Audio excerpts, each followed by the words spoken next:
the Absolute Sandman volumes 1 to 4, plus the Absolute Sandman Overture. I don't have the Absolute Sandman volume 5.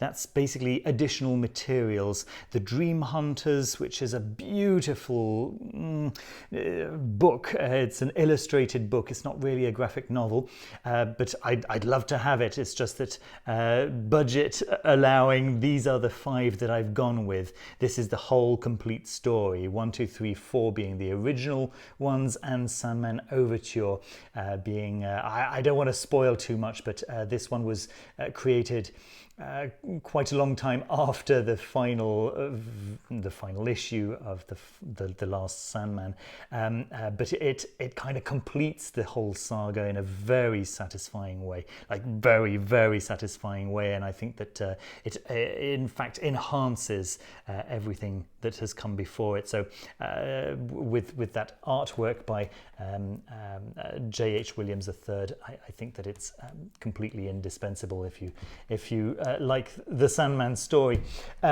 I also don't have the Absolute Death, right? Sandman's sister, who got her own compilation of stories, including The Sound of Her Wings, but also many other stories that are just singular to her.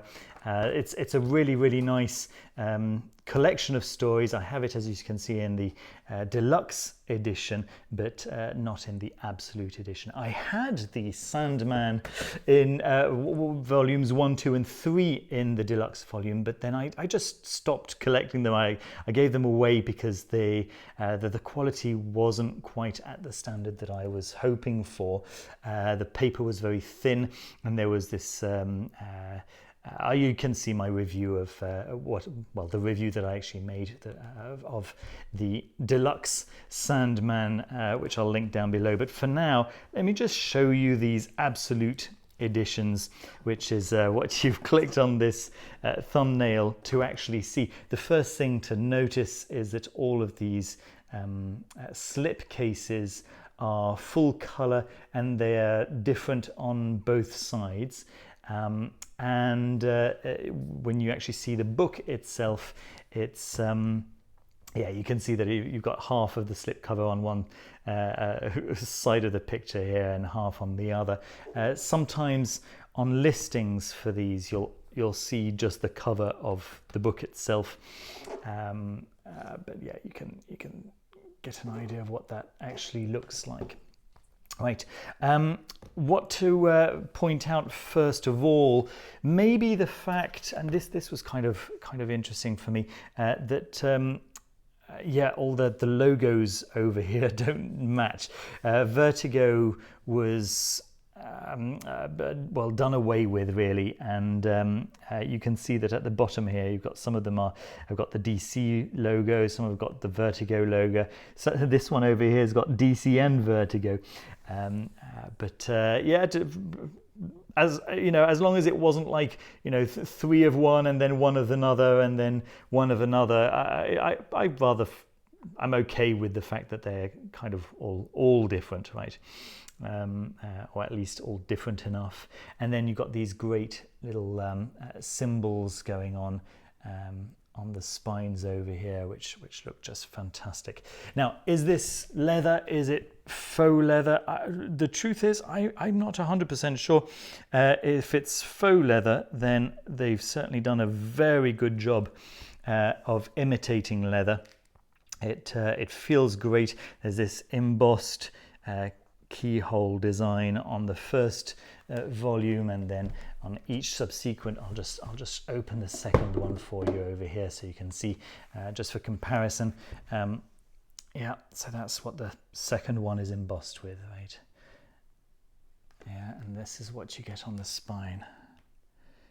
Yeah, so it's just like a recalling of what's on the spine over here, and up there is what you get down there. Same thing on the first one, you get the key embossed, and you get the key at the bottom of the spine, whereas at the top of the spine you get the keyhole, and you get the keyhole at the bottom of the cover there.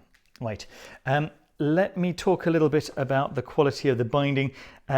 You're not going to find anything of this quality at lower prices, unfortunately. There was the Sandman in 3 volumes, and it looked so nice, but then I read the reviews and apparently it was just falling apart.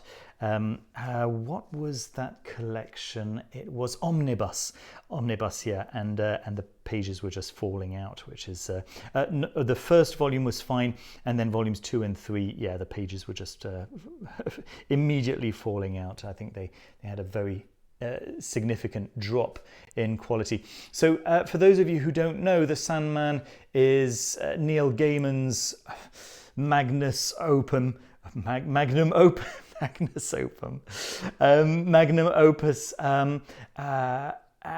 It's extraordinary. It's by far the best graphic novel that I've had the pleasure of reading.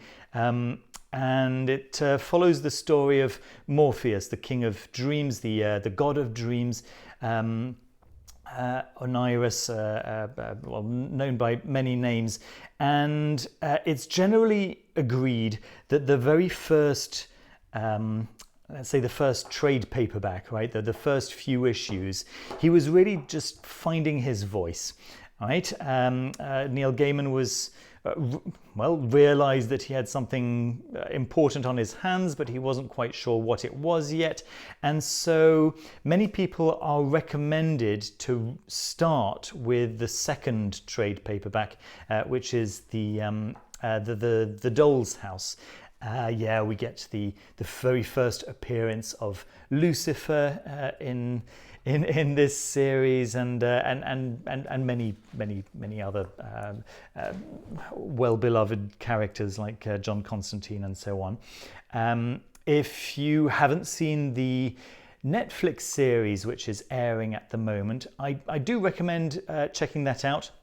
It's great. I think that it's probably as good as we could hope to get in 2022 in terms of an adaptation.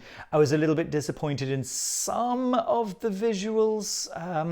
Some of the CGI seemed a little bit yeah, I'll go ahead and say probably a little bit cheap. But on the whole, they did quite a good job of capturing the essence of the Sandman. I know these stories quite well now, and I was able to mouth the dialogue along with it, which is really yeah, quite satisfying. However, what I probably will say is that the medium that has most captured my imagination has been the audiobook. I think that for me, in terms of the experience, it's been the audiobook first, the comic book second, although I know that that's quite blasphemous to say, but I mean, obviously I read the comic books a long time before the audiobooks came out. Yeah, in terms of how immersive the experience was, yes, the audiobooks for me is number one, followed very closely by the comics, and then the series comes, well, yeah, quite far down in the list. Although I have to say that they did a fantastic job considering, right? I think that if you read most reviews on the series, people are saying that it's extraordinary. It's fantastic, and it is. It's if you've never read the Sandman, if this is your first encounter with the Sandman, you're sure to be to enjoy it, right? You're sure to have a good time. In terms of this absolute edition, I also just finally maybe want to talk about the quality of the paper. This is one of the issues that I mainly had with the trade paperback edition and the deluxe editions. The paper was just not acceptable. So in the paperback edition, the paper was had a very high acid content, and so they went yellow very fast. So that was one thing. Then the deluxe edition, the paper was so thin, literally so thin that it wasn't a pleasant reading experience. Whereas here, you know, these pages are they're thick, they're nice quality. The artwork has been recolored for the Absolute Edition, and by the way, is the same coloring that you'll get if you go for the Deluxe Edition, which is much more affordable, of course. It's just not as nowhere near as nice, and it's much smaller as well, right? The Deluxe Edition. Let me bring over the Death Deluxe Edition, which is the same size, and yeah, you'll be able to see that there's enough of a difference in size to actually make a difference. Well, you will notice the difference for sure. There we are. This it's so good. It is so good, and anyone who's interested in the world of esoterica, of the occult, is going to lap this up. There are so many references to real world occult figures. Has so many references that you will find in other popular culture that come from here. As you probably know, John Constantine is a great figure of the occult in and outside of fiction, and yeah, this to me is an incredible piece of work. It's great, and yeah, there's no question this Absolute edition is most definitely the right way to own this. It's large enough, it's colorful enough, it feels great, it's durable, and that's what you really want from your Sandman editions. There we go. That's going to be my review for today. Yeah, really, just as I was saying at the beginning, it's so worth getting the Overture. It really ties everything together so well, and that artwork by J.H. Williams III, it's on another level. I mean, when you look at the artwork at the very beginning in those first issues, how bad that was. I mean, yeah, maybe some of you will say to me, hey, it's not bad. Well, yeah, I'm sorry, it's awful. When you compare it to the artwork as you go through, you know, as you get towards the end of the series, and maybe I can show you. Come on, maybe let me pause it. Okay, I've got it open, and yeah, I mean, it's a completely different ballpark, you know.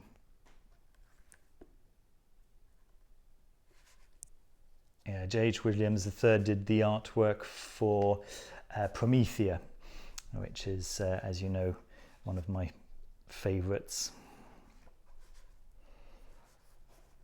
Really fantastic artwork. Yeah, it's very rewarding, as I say, as you get further and further into the series, the more beautiful it becomes. There we are. Yeah, that's it from me. I hope you enjoyed the review. Don't forget to leave a thumbs up and to subscribe down below if you haven't done so already. Do check out my other reviews on the channel. Share this review if you enjoyed it. And yeah, I'll see you very soon with another video. Take care of yourselves. Bye-bye.